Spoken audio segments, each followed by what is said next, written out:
Bismillahirrahmanirrahim. Amestuti wasito adi sabdaning para winasis. Dupi wis dumugi wahyaning mangsa kala. Dumawahing nugraha saking Gusti ingkang Maha Suci.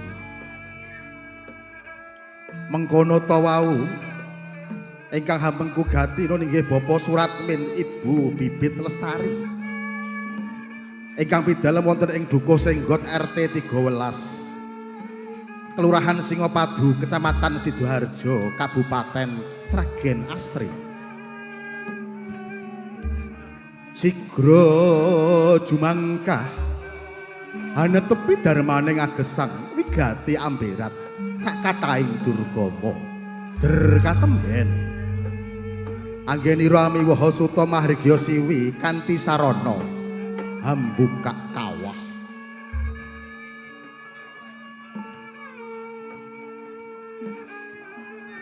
Wusnya binuka waranang tutuping kendaga tinon kendaga kalih sajuga winastan kendaga kencana dene ingkang sawiji winastan kendaga mulya. Sakjroning kendaga kawistara sunar warni seta miyang rekta ingkang seta punika sinebat cupu adi mandalika dumadi saking pakartining bapa.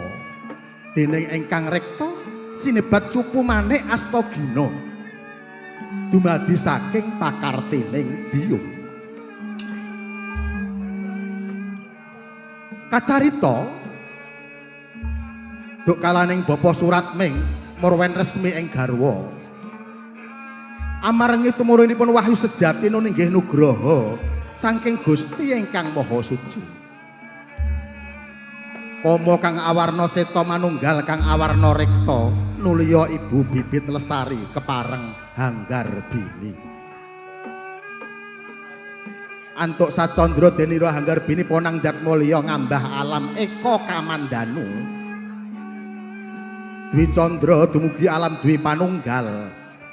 Tri Candra nunggih alam Trilokamaya alam kelewat gawat ingkang meminta wekaning rena.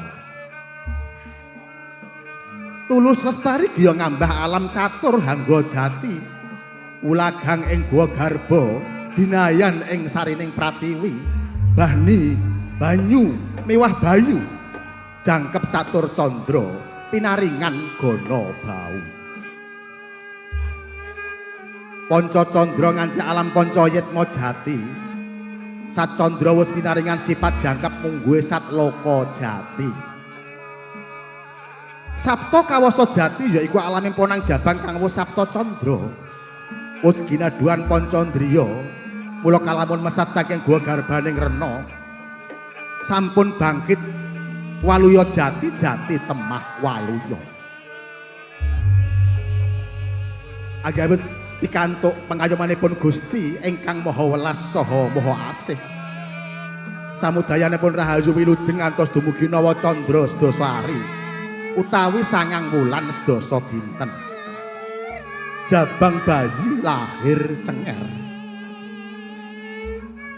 Mijilira sinerengan kadang catur sajuga mijil saking Jaja trimijil saking Margina.